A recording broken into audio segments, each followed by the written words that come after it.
যে কোনো অভিষেকই তো মানে আর্টিস্ট হিসেবে ভালো লাগার কথা। আমি যখন প্রথম বিজ্ঞাপনে করেছিলাম আমার যে অনুভূতি ছিল, আমি যখন প্রথম সিনেমার পর্দায় নাম লিখেছি তখন যেরকম অভিজ্ঞতা ছিল, তো ওটিটি অনেক ম্যাচিওর অবস্থায় অভিষেক হলো, তো ডেফিনেটলি ভালো লাগছে।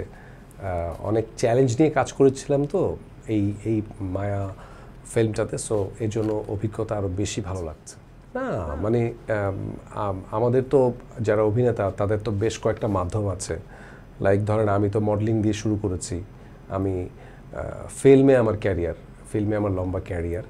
সো অভিষেকটা না হলেও দেরি হলেও আমি তো ফিল্ম করছিলাম, সো আমি কাজের মধ্যেই আছি।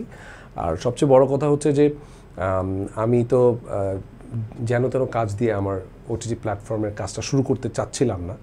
সো বেশ কিছু অফারও ছিল আগেও, তো আমি এমন একজনকে আমার সাথে মানে দেখতে চেয়েছি যার সাথে কাজ করে আমার অনেক ভালো লাগবে, আমি নিজেকে এক্সপোজ করতে পারবো, নিজেকে প্রেজেন্ট করতে পারবো। সো সেই জন্যই আমি অপেক্ষা, এবং সেই অপেক্ষাটা আশা করছি ভালোই হবে এবং ভালো লাগবে সবার কাছে। আমি অনেক ভালো ভালো ডিরেক্টরের সাথে কাজ করেছি, আসলে কারোর সাথে কারো মিল না। আমার সাথে যেমন আরেকজন অভিনেতার মিল না, ঠিক রায়হান রাফির সাথেও আরও অন্য নির্মাতার মিল না। সবাই সবার জায়গায় ইউনিক। সো আমাদের দেশে অনেক ভালো ভালো নির্মাতা ডেফিনেটলি আছেন, তো এর মধ্যে রায়হান রাফি নিজেকে প্রমাণ করে ফেলেছেন। উনি ব্যাক টু ব্যাক ভালো ভালো কন্টেন্ট দিচ্ছেন, ব্যাক টু ব্যাক ওনার কন্টেন্টগুলো জনপ্রিয়তা পাচ্ছে। সো সেই কারণে সবাই কিন্তু চায় যে রায়হান রাফির সাথে কাজ করতে। সো আমিও সেটার ব্যতিক্রম নই। তো আমার সাথে যখন ব্যাটে বলে মিলেছে, আমার তার সাথে কাজ করার অভিজ্ঞতার প্রেক্ষিতে আমি তার সম্পর্কে বলতে পারি এখন, সেটা হচ্ছে যে উনি যখন যে কাজটা করেন বা যে কন্টেন্টটা করেন, উনি গল্পটাকে ঠিক যতটা গুরুত্ব দেন, মূল প্রোটাগনিস্ট যে আর্টিস্ট ঠিক তাকেও ওরকম গুরুত্ব দেয়। ক্যারেক্টারটা ডেভেলপমেন্ট করার জন্য উনি আর্টিস্টের লুক নিয়ে অনেক চিন্তা করেন। So which is very important. শুধু একটা গল্পের মধ্যে আমি আসছি যাচ্ছি সেটা কখনোই ভালো হয় না। আমার লুকটা যখন প্রপার ক্যারেক্টারাইজেশন হবে তখন কিন্তু মানুষ দেখতে মজা লাগবে। সো রায়হান রাফির এই পয়েন্ট অফ ভিউতে আমার মনে হয় যে আমি তাকে এগিয়ে রাখবো। যদিও আমি আরও ভালো ডিরেক্টর আছে তাদের সাথে আমার কাজ করা হয়নি, তাদের মানে তাদের চিন্তা ভাবনা কীরকম সেটা না জেনে বলতে পারছি না। বাট রায়হান রাফি সম্পর্কে আমি এটুকু বলতে পারি যে উনি চরিত্র নিয়ে ভীষণ ভাবেন, গল্প নিয়ে ভীষণ ভাবেন, এবং ভালো কাজের একটা পরিবেশ উনি আর্টিস্টদেরকে তৈরি করে দেন। সো ওইটা আমাকে অনেক অ্যাট্রাক্ট করেছে। একদমই কমেনি। আমি তো রিমার্ক হারল্যানে আছি। সো রিমার্ক হারল্যান এমন একটা কোম্পানি, মানে অথেন্টিক কোম্পানি। তো তারা সব জায়গাতেই অথেন্টিক। আমাদের কাজের যথেষ্ট স্বাধীনতা আছেন। আমি ছাড়াও এখানে সাকিব ভাই ডিরেক্টর হিসেবে আছেন, আমি তো এক্সিকিউটিভ ডিরেক্টর। সো আমাদের কাজের অনেক স্বাধীনতা। আমাদের চেয়ারম্যান স্যার সবসময় আমাদেরকে উৎসাহ দেন, উনি বলেন যে আরও ভালো ভালো কাজ করা যায় কীভাবে, উনি সব ক্ষেত্রে আমাদেরকে সাপোর্ট দেন। সো এরকম একজন গার্জিয়ান পেয়ে আমি পার্সোনালি অনেক হ্যাপি। এবং আমাদের চেয়ারম্যান স্যার উনি মানে লাইক বাবারা যেরকম ছায়া দিয়ে রাখে উনি ঠিক সেরকম। আর কাজের কথা যেটা বলছেন যে কাজ করলে তো অনেক কাজই করা যায়। আমি যে কাজগুলো করছি সেগুলো নিয়ে যদি মানে ভালো না হয় সেগুলো করে লাভ নেই আলটিমেটলি। সো আমি যখন অফিস করছি তো অফিস করছি, আর যেই কন্টেন্টগুলো আমার ভালো লাগবে আমি সেগুলোই হাতে নিচ্ছি। এরকম প্রচুর স্ক্রিপ্ট আমার কাছে আসে, কিন্তু আমি আগের মতো আর সব কাজ হাতে নিচ্ছি না। আসলে সত্যি কথা বলতে কি, আমি তো সবসময় অভিনয়ের মানুষ। আমি কোনো গ্রুপিংয়ে কখনোই ছিলাম না। আমি সবসময় নিজের মতো করে নিজের কাজটা নিয়ে আমি ফোকাস ছিলাম। আর 6-7-8 মাস আগে আমি তো রিমার্ক হারল্যানের সাথে জড়িত আছি। সো কাজ এবং অফিস এই রিলেটেড কাজকর্মতে আমাকে বেশি দেখা যেত। এবং শিল্পী সমিতি যেটা, সেটার সাথে আমরা গত কয়েক বছর ধরে মানে রাজনৈতিকভাবে আমি ছিলাম না, আমি একটা পোস্ট ক্রীড়া সংস্কৃতি পোস্টটা নিয়েছিলাম। সো আমাদের এগুলো যারা উপরের লেভেলে যারা আছে তারাই হয়তো বা ডিলিংস করতো। আমরা মিটিং হলে যেতাম, চলে আসতাম, বা অনেক মিটিংয়ে আমি থাকতেও পারতাম না কাজের সুবাদে। সো আমি এত ডিটেল কিছুই বলতে পারবো না যে কোথায় কী ইনভলভমেন্ট ছিল। বাট আমার জায়গাটা একদমই ক্লিয়ার, আমি কাজ পাগল মানুষ।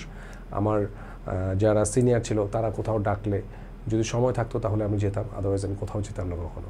সো কোথায় কোন আমলা ইনভলভমেন্ট ছিল এটা আমার চেয়ে ভালো ওনারা ভালো বলতে পারবেন। আমি আমার বেশ কিছু ছবি আছে যেগুলো মানে এখন যেই বাজেটের ছবিগুলো করা হচ্ছে বিগ বাজেটের, এগুলোর চেয়েও বিগ বাজেট আমার ছবিগুলো। লাইক আমি যদি লাল টিপের কথা বলি, এটা নিয়ার অ্যাবাউট 8 to 10 crore।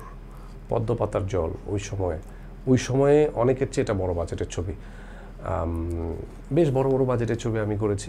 আমার কাছে মনে হয় দায়ভারটা আসলে অনেকের, মানে শুধু আর্টিস্টদের উপর দায়ভার না দিয়ে এই দায়ভারটা কার কারণ একমাত্র শাকিব খান উনি ওনার গতিতে এগিয়ে যাচ্ছেন।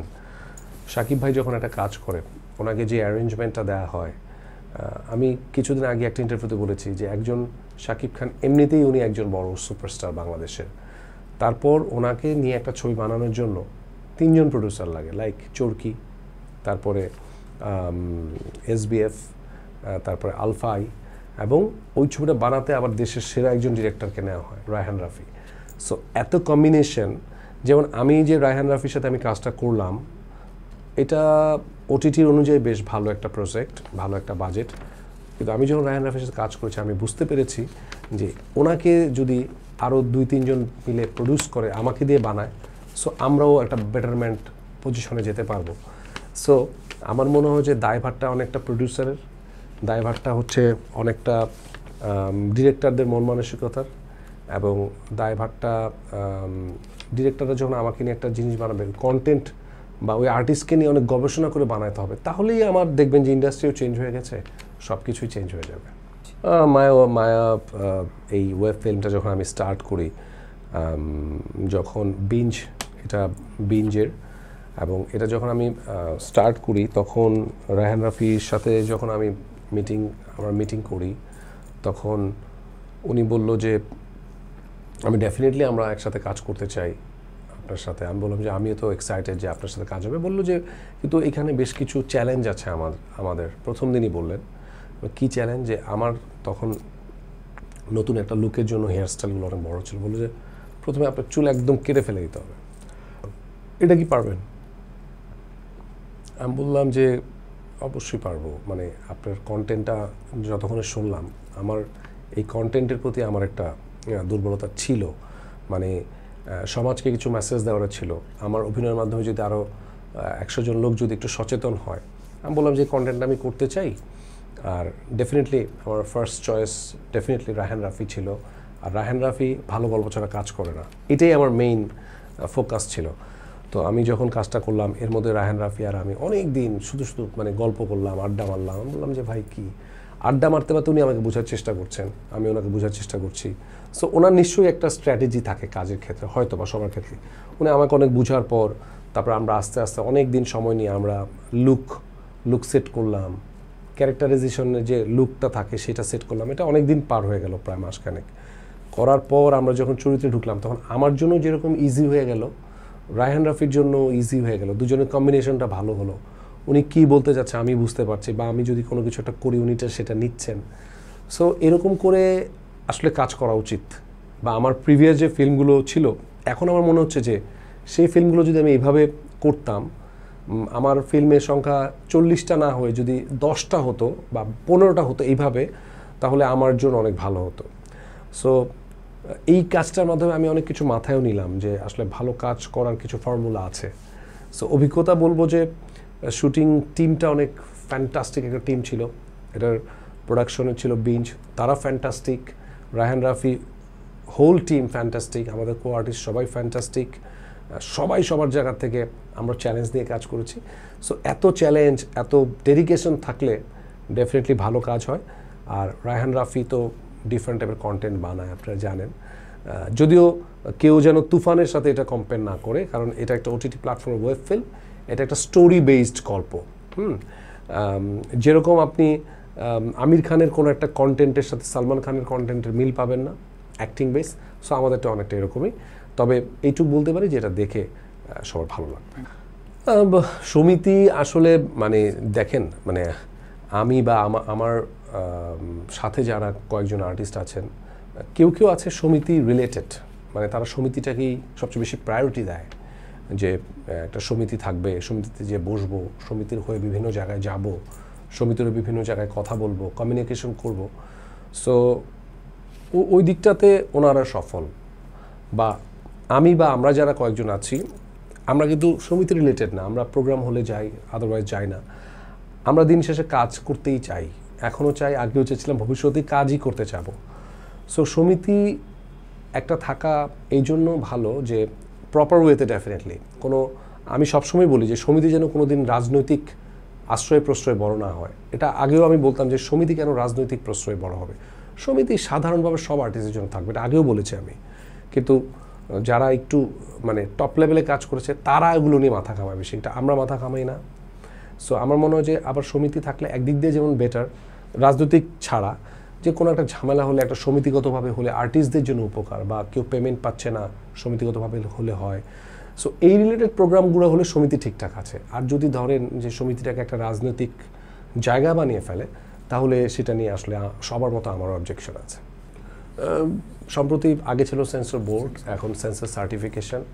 সো আগেও দেখেছি সেন্সর বোর্ডের মাধ্যমে আমাদের একটা ছবি যায়, তো এখন সার্টিফিকেশনটা নিয়ে তো আমার আসলে কোনো আইডিয়া নেই। তো এখন আমাদের কিছু ছবি যখন তৈরি হবে, যখন সেখানে যাবে, সার্টিফিকেশনটা কিভাবে দিবে দেখার পরে আসলে বুঝতে পারবো যে এটা আসলে কি।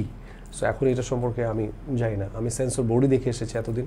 সো যেটাই হোক সেটা যেন ফিল্মের জন্য ভালো হয়, ওটাই চাওয়া আমার।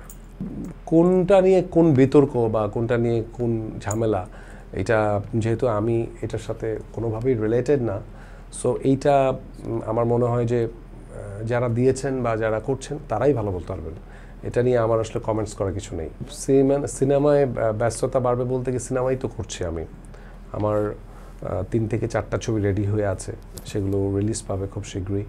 তারপরে আমি এই যে মায়াটা, লিলি নিবেদিত, লিলি প্রেজেন্ট করেছে মায়াটাকে, এবং এটা বিঞ্জে এই 30শে সেপ্টেম্বর সেটা চলবে। এবং আগে একটা আক্ষেপ ছিল যে আমাদের ফিল্ম যখন রিলিজ পায় শুধু বাংলাদেশের মানুষ গুটি কয়েক হলে দেখে, এখন সারা বিশ্বের যত বাংলাদেশি আছে সবাই এই কাজটা দেখতে পাবেন। আর আমি অলরেডি যে এটার পরেই আমি নতুন ছবি নিয়ে ঢাকার বাইরে যাচ্ছি, এবং আরও 2টা ছবি অলরেডি মানে রেডি আছে, সেগুলো নিয়ে মুভমেন্ট করবো। সো এই বছর অনেক ভালো ভালো কাজ আপনারা দেখতে পারবেন। সামনে কাজ কি, সামনে আমি অভিনয়ের মানুষ, অভিনয় নিয়ে থাকবো। আমার যে কোম্পানি রিমার কার্লেন, সেটাতে আরও বেশি ফোকাস হব। আর আপনারা সম্প্রতি জানেন যে এই বছর আমরা রিমার কার্লেন ক্রিকেটে আমরা এসেছি বিপিএল। সো প্রথমবারের মতো আমরা ওইটাকেও একটা ফোকাস জায়গায় নিয়ে যাব। সো অনেক প্ল্যানিং আছে, এই বছরটা অনেক ব্যস্ততার মধ্যে দিয়ে যাবে ইনশাআল্লাহ। Thank you so much. কোলাহলের যারা দেখেন নিয়মিত তাদের সবাইকে এটাই অনুরোধ করব যে এই 30শে সেপ্টেম্বর আমার বহুল প্রতীক্ষিত একদম ডিফারেন্ট অ্যাঙ্গেলে আমি এটাতে কাজ করেছি, সর্বোচ্চ চেষ্টা করেছি ভালো কিছু করার। আপনারা যারা একটু অভিনয়ের ক্ষুধা নিয়ে যারা সেটে বসেন, জানি না ভুলভ্রান্তি ডেফিনেটলি অনেক কিছু আছে, বাট আমার মনে হয় যে ছবিটা দেখলে ভালো লাগবে।